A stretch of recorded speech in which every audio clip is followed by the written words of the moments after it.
So just a few questions for you. So what are a few of the things that you think about when moving into a private seniors residence? What are all those things that, might give you comfort? They imagine a living environment with community, safety, and peace of mind.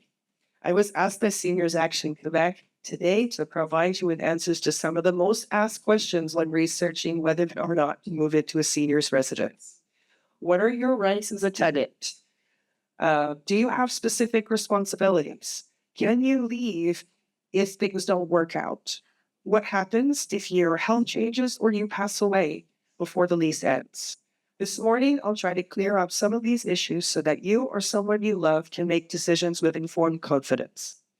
Although this may sound like a little bit dry for a Saturday morning, it's really about preserving dignity, ensuring security, and having peace of mind for seniors and their families.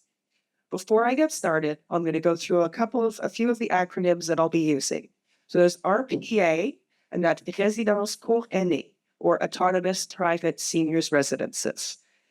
In the public sector, there's CHSLD, which is Centre d'Hébergement et de Soins Longue Durée, also known as long-term care homes in English. Sometimes people know them as nursing homes. And RIs, another public facility, is Intermediate Resources and Ressources Intermédiaires, and this is just a lower level of care within the public care facilities. So my next question was, how many of you have signed a lease and you didn't read all the way through? Full show of hands, but we'll skip that right now. So the question that I was asked was, are your obligations the same in a private seniors residence as if you're renting a regular apartment?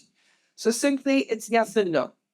In RPAs, you sign a lease under the Quebec Civil Code, just like any other tenant for any other property. These laws fall under the Tribunal Administratif de Logement du Québec, also known as the TAL. Unlike regular apartments, however, for RPAs, there are two parts to the lease. There's the standard lease that's issued by the TAL, as well as a schedule to the lease. And the schedule is where the owner or the landlord is going to lay out all of the services, the care, and the any extras that are in your lease. So these services in the schedule, it's broken down by cost and frequency and added to the base rent, which is found in the first part of the lease. In your seniors residence, the private seniors residence, the small clauses in those scheduled to the lease can really matter. Even walking someone to the elevator can have added costs. So what are your rights? You have the same protection as all other tenants under the TAL. You have the right to a safe and habitable living condition, and you have the right to protection from arbitrary eviction and the right to lease termination if for safety reasons. What are your responsibilities? Pay your rent and any of the agreed service charges. But in RPAs, it's also a respect to the building's rules. So in noise, safety, cleanliness, and even your personal hygiene can lead to evictions. For the public care facilities, so the CHSLDs and RRs, these are run by our local health networks, so the CSs and the CISs. It's not a private landlord. Although there have been privately owned CHSLDs in Quebec for the last 40 years, because of a lack of publicly subsidized beds, the government has been taking over the management of the private long-term care homes.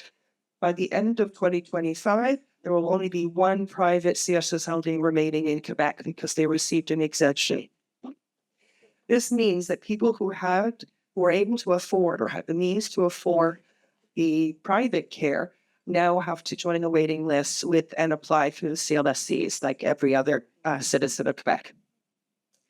Unlike in the private residences, the public facilities, there are no leases. You have an admission agreement. As a resident, your rights fall under Quebec's Act for Respecting Health Services and Social Services and the Charter of Human Rights and Freedoms. A few of these rights that you're probably familiar with are the right to live in a safe, clean, and well-maintained environment, the right to be treated with courtesy and respect, and the right to be recognized with dignity and individuality. What happens if you become ill or need more care? Can the lease be canceled? Yes. If the residents can no longer safely provide the care you need, they must demonstrate that your needs exceed what they are authorized to provide. So each facility is authorized for a certain level of care. So a lot of the autonomous RPAs are authorized for up to 1.5 care hours of care per day. And that's separate from just the regular apartments. For the assisted living RPAs and the RIs, they're authorized for 1.5 hours to 3 hours of physical care per day. And the CHSLDs are authorized for 3 hours and up. So that just gives you an idea of what levels they're at. In an RBA, when a resident recognizes that someone needs more care, they will consult with the family and the resident to see if there's a more appropriate residence that will suit their needs. If not, they will apply to the CLSC for a dépassement de soins and ask that the CLSC intervene to find the resident a public care facility bed. The resident will wait in their home or into the residence until a bed becomes available. You may have heard over the years that Quebec public care homes have very long waiting lists. There was a time when people were put on the list just in case, and also because there were very long waiting lists. In the last few years, however, the Quebec government has done a great cleanup and made huge strides in the way that these requests are managed. Wait times have reduced to a matter of months instead of years. Of course, there are exceptions to this depending on urgency and priority. If the hostel is, if you are hospitalized and the residence is refusing to take you back, you don't want to go back. If they don't have the right staff ratios or aren't able to provide the care, you don't want to be there. If there's no other option but to return, then they will again apply to the CLSC for enhanced services where the CLSC will provide the extra care until the person can be transferred to a bed.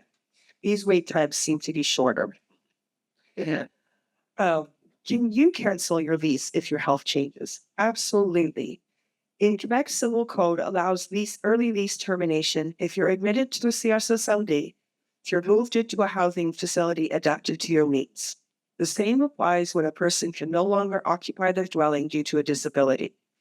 Like all legal matters, written notice is required, usually 2 months, unless otherwise agreed by the parties.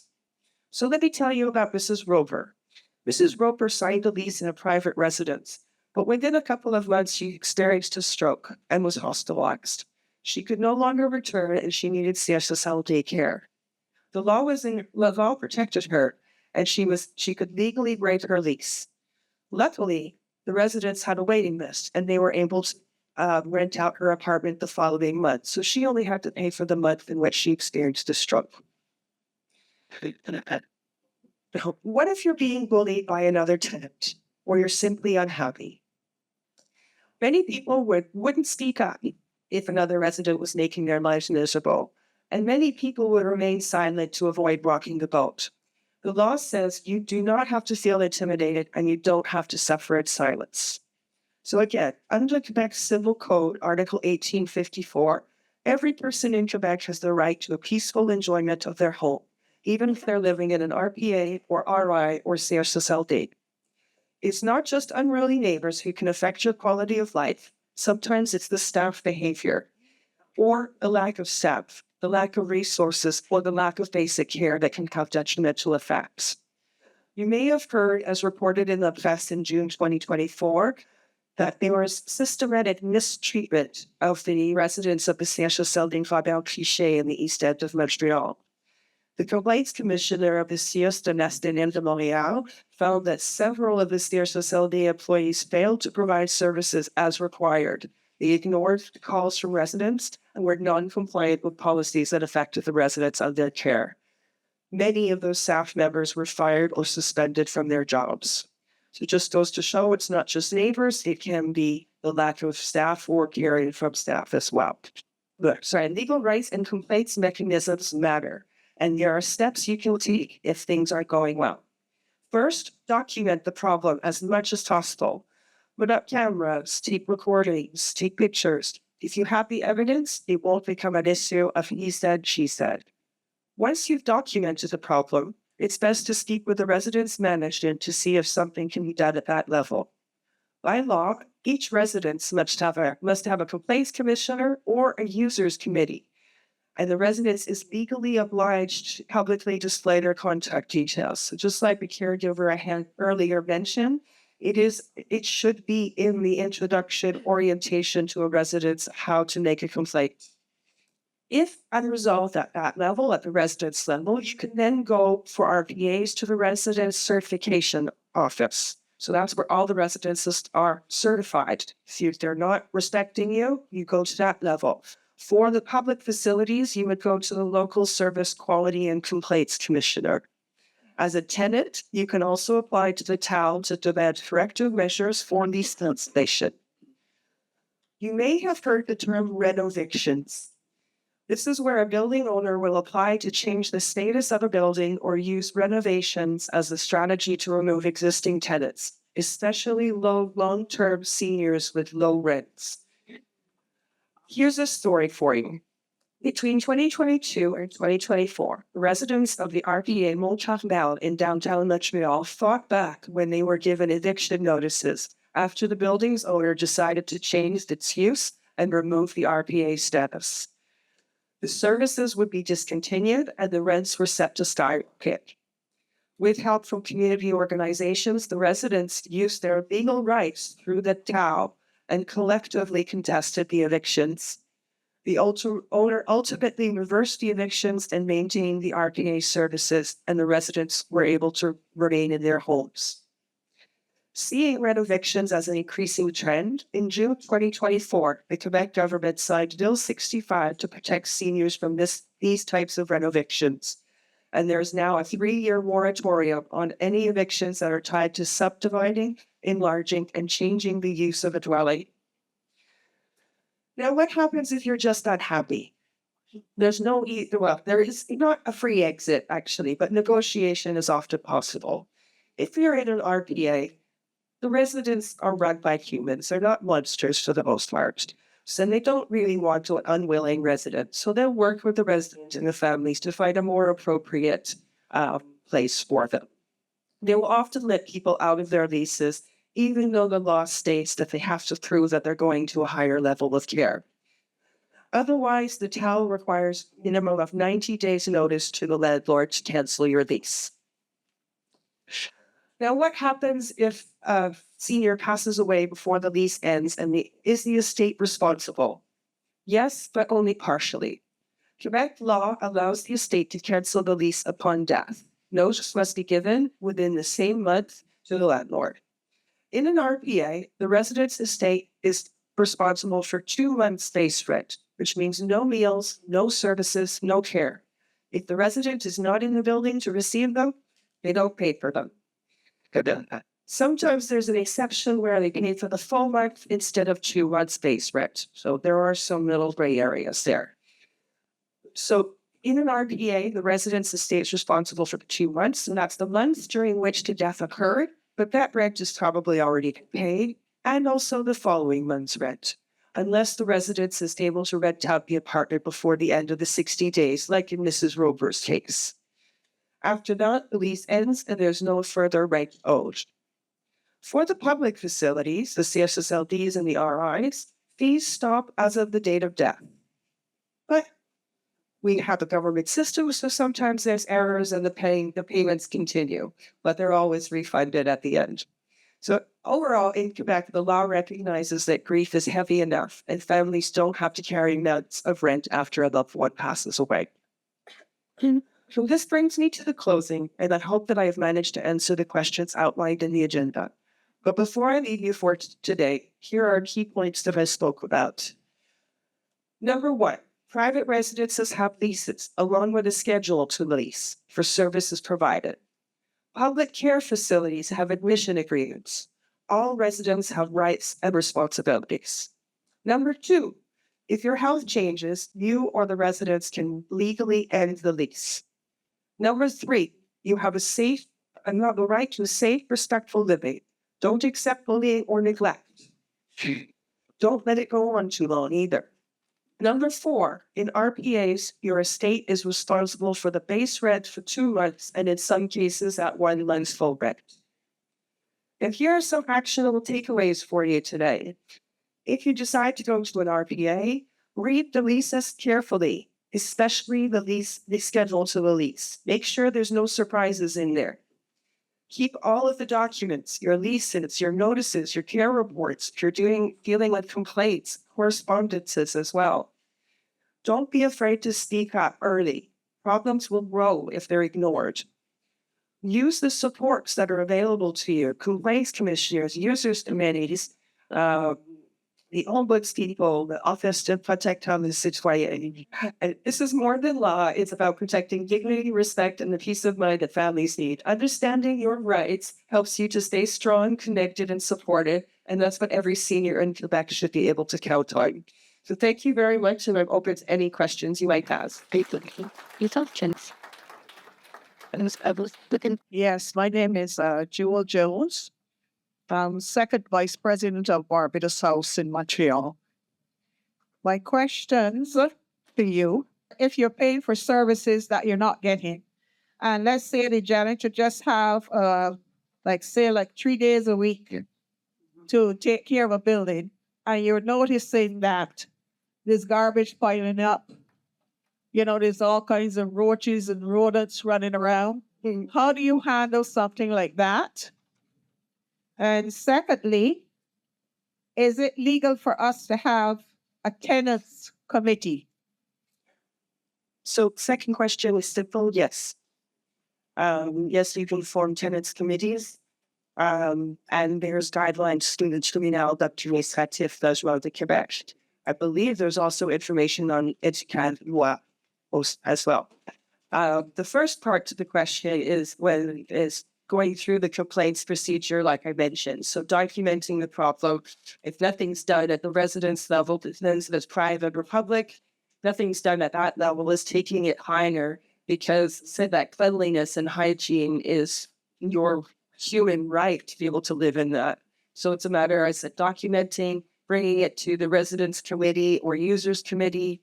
If there's no action from there, taking it up higher to the residence office, certification office. And then it's even more so, you can then take it up to the Protecteur des Citoyens. Sometimes community organizations that are in the area will help tenants, like in the Montreal, they'll help tenants bring those complaints, because it can be a little bit overwhelming. So sometimes it's speaking out to a social worker or somebody in a local community organization that goes, hey, can you help me with this? Good. My name is Josephine Simon. My vehicle is taking out of the and I'm here because I need some rights also. I think I have the worst landlord. All of this here. Or if he's not here. But it's the truth. He does everything to me to get me out of there, because I think his rent is not high enough. I study. So I want to know, what could I do so that I could stop his harassment, that I pay my rent. He was taping me saying I'm making noise upstairs. So I guess I don't even have to walk for him. He does everything to destroy me. I'm sick and tired and fed up with that. So I would like to know, what ends could I take? Thank you very much. I think she's talking about owner eviction. Owner evictions, yes, the rent evictions, yes. Yeah. I guess it depends if you're in a private apartment, but you document it so that you prove that you're not making the sound, and you make a complaint through the Tribunal administratif de logement to say that you're experiencing harassment from your landlord.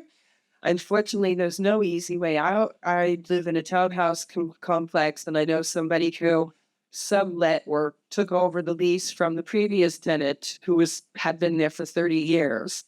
And they told me that our landlords don't want to go in and fix their apartment. They don't want to do anything. So it's similar to what you're experiencing, is they're not going to provide the things, so that they're forced to move out, and then they can renovate and then put the rent up. For those cases, I said it's good even to get cameras just to document that there is no sound being made, and and doing the complaint through the town.